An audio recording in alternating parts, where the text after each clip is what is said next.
आप सभी से कृपया साथी बनाए रखें और मैं सीधा पत्रकार वार्ता के लिए मैं आमंत्रित करता हूँ अपने कि आप कृपया पत्रकार वार्ता को संबोधित करें। श्रीमान आदित्य साहू थोड़ा हटिए, आप लोग आगे से थोड़ा हटिए, आगे बाद में आप लोग बाइट ले लीजिएगा। थोड़ा हटिए, सब हट जाइए आगे, थोड़ा हटिए, बाद में बाइट ले लीजिएगा 10 मिनट का। शुरू किया जाए सर। आज के पत्रकार वार्ता में मेरे साथ जिला का अध्यक्ष श्री श्रवण यादव जी,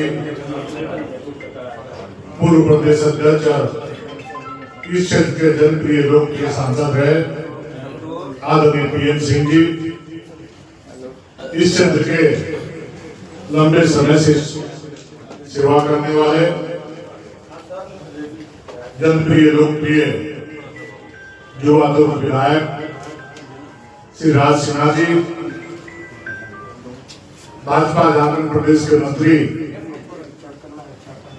श्री गणेश मिश्रा जी, श्री सरोज सिंह जी, जीपा की अध्यक्ष श्रीमती शारदा सिंह जी, पार्टी के वरिष्ठ नेता श्रीमान राजकुमार अग्रवाल जी, पत्रकार मित्रों, भाइयों और बहनों, विलंब होने के मैं आप सभी से क्षमा प्रार्थी हूँ।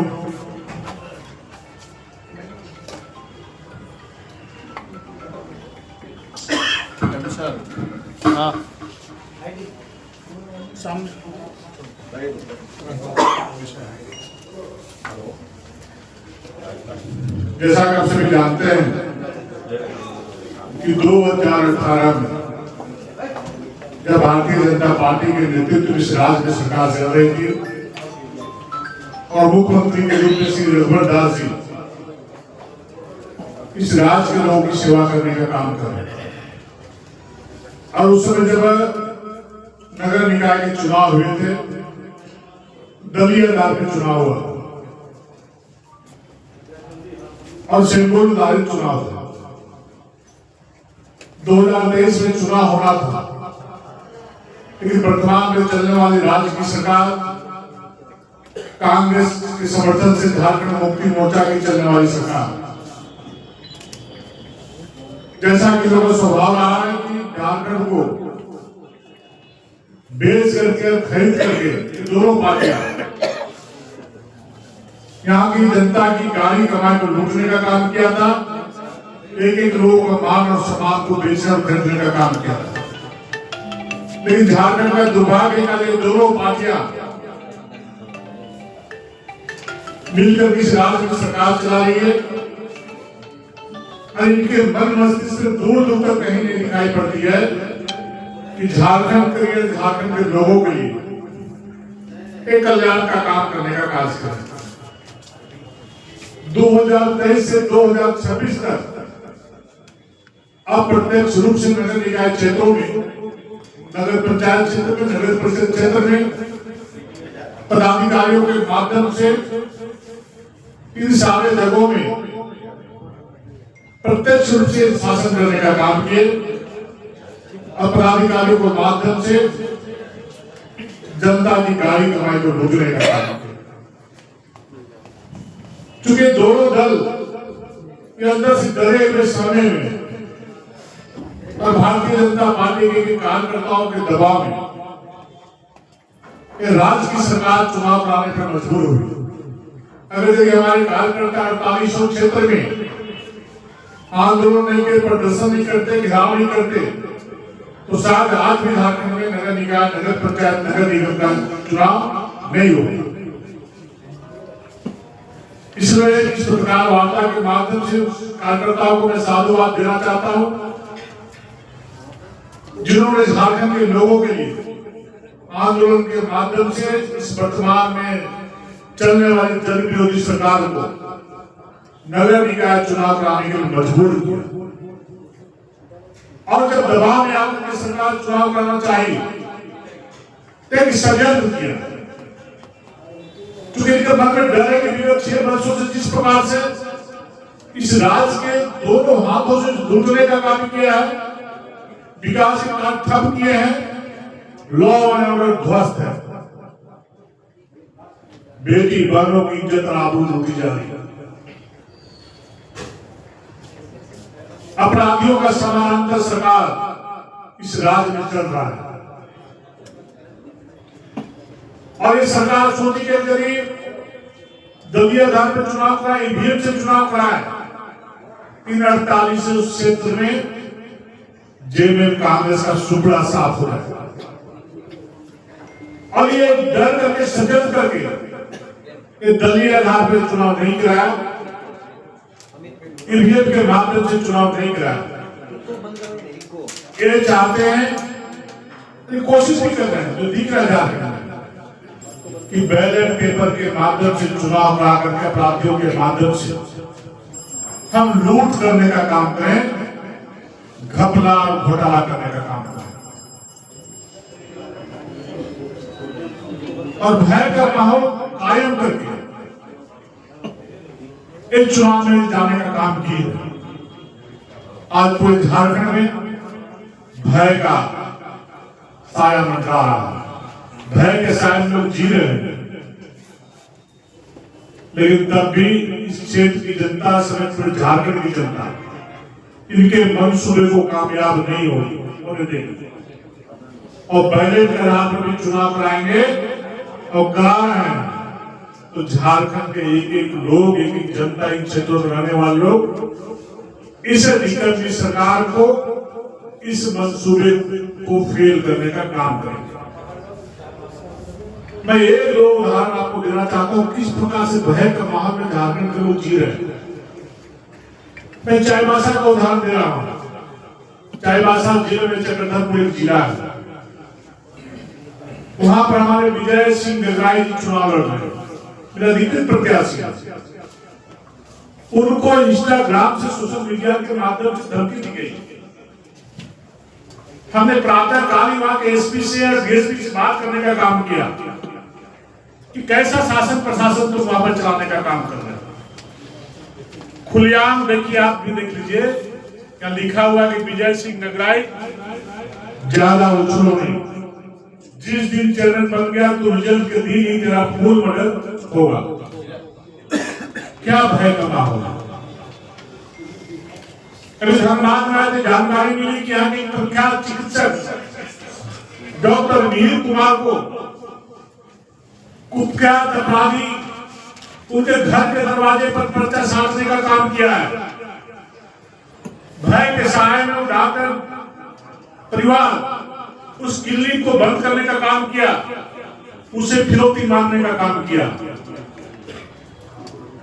आज फिर से धनबाद में अपराधियों का तांडव देखने का काम कर रहा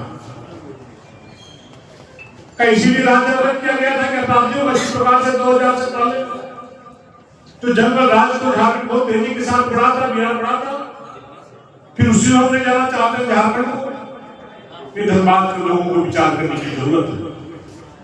आज धनबाद में वैसे अपराधी जो फोन से व्यवसायियों को, व्यापारियों को, अन्य सम्राट के लोगों को धमकी देकर उनसे फिरौती मांगने का काम कर रहे हैं, पैसा वसूलने का मांग कर रहे हैं, पैसे की डिमांड की जा रही है। क्या इसलिए इस राज्य को अलग किया गया था? ये विचार करने की जरूरत है धनबाद समेत पूरे राज्य के लोगों को।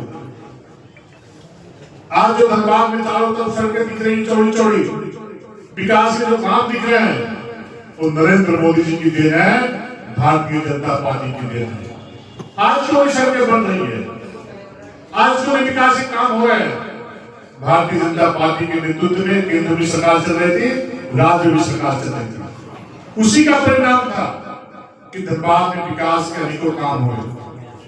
कोई कहता है कि हमने विकास का काम किया, आज क्यों नहीं करते साहब? एक काम भी बता दो धनबाद के लिए किया हो। एक काम भी धनबाद में विगत 6 वर्षों से कोई ऐसा कार्य राज्य सरकार नहीं किया जो हम जनता को या पत्रकार मित्रों को बदलाने की स्थिति में है। लूट और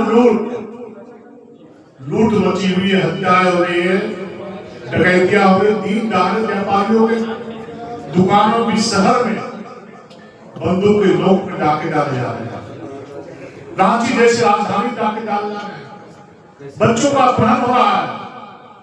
बोकारो में परसों दिन रात में गया था, 9 बजे रात में मैं देखा कि हजारों लोग सड़कों पर उतरे हुए हैं। रात में जो लोग भीड़ उतरे हुए, भाई तुरंत बच्चा चोरा है, बच्चा चोरा है, बच्चा चोरा है। बाप रे, क्या हो गए झारखंड में। राजधानी रांची में 2-2 यादव परिवार के बच्चे अपहरित कर दिए गए। अगर भारतीय जनता पार्टी के कार्यकर्ताओं ने पुलिस को दबाया नहीं बनाया होता तो शायद वो दोनों गरीब बच्चे उस यादव परिवार के बच्चों को आज बच्चे नहीं मिले। उसी प्रकार बोकारो, धनबाद, जमशेदपुर में कैरो गांधी, कुर्बानी का कन्हैया कुमार 2-2 महीने से व्याप्त थे। भारतीय जनता पार्टी के कार्यकर्ता दबाव नहीं बनाते और मां के गोद में बच्चे चिपटे हुए नजर नहीं आते। ये क्या राजा है? इसमें पत्रकार मित्रों से आग्रह करना चाहूंगा कि आप भी धनबाद को वासी, धनबाद को बचाइए। धनबाद बचेगा, राज्य बचेगा, तभी हमारा बचेगा। भारतीय जनता पार्टी का मेरा समर्थित हुआ है, हमने समर्थन दिया। इस धनबाद को बचाने के लिए आपको विचार करके सभी लोगों को, इस क्षेत्र के लोगों को मदद करिए। झारखंड बचेगा, धनबाद बचेगा। फिर जो 2000 से पहले जो अपराधियों का जो तांडव था, जो अपराधियों के चंगुल में झारखंड और धनबाद विशेषकर जो उनके मुट्ठी में था, फिर वैसे लोगों के मुट्ठी में धनबाद को मत दीजिए। एक बार धनबाद फिसल गया आपके हाथों से, भाजपा के हाथों से फिसल गया, तो दावे के साथ कहता हूं कि हम लोगों का जीना आराम कर देंगे, अमन चैन गायब कर देंगे। बेटियों को कॉलेज और स्कूल से जाने से रोकना पड़ेगा। इस प्रकार का तांडव मचाने का काम करेंगे। आप सभी पत्रकार मित्र हैं, आप देख रहे हैं झारखंड की स्थिति और धनबाद किसी 2014-19 के बीच में हमारी सरकार चल रही। मजाल था किसी गुंडे को किसी से फिरौती मांग ले, किसी से लेवी मांग ले। शासन बोलता था, प्रशासन बोलता था। आज वही मशीनरी है, वसूली करने में ऊपर से नीचे सारे लोग लगे हैं। इसलिए हम सब लोगों का कर्तव्य बनता है कि धनबाद को बचाने के लिए चिंता करने की जरूरत है, विचार करने की जरूरत है। ये मेरा आपसे आग्रह। इन कलामों में सुना 20-20 गाड़ियां अपराधियों की चल रही दहशत कायम करने के लिए, 20-20 गाड़ियां। आज प्रातः में वहां के एसपी का कि क्या प्लान कर रहे हो, क्या चाइबासा हो रहा है, क्या धनबाद हो रहा है। सरकारें आती है और जाती है, किसी का परमानेंट सरकार कभी नहीं रहता है। इसलिए निष्पक्ष रूप से जनता की सेवा करो और जिनके मंसूबे खराब हैं, जो भय के माहौल में गुंडागर्दी करके अपराधी चाहते हैं कि हम धांधली करने का काम करें, भारतीय जनता पार्टी का एक कार्यकर्ता प्रशासन का भी इंतजाम करेंगे और वैसे अपराधी जो जनता को भय के माहौल में डराने का काम करेंगे, उनको भी मुंह तोड़ जवाब देने का काम भारतीय जनता पार्टी का एक कार्यकर्ता करेगा। बहुत बहुत धन्यवाद।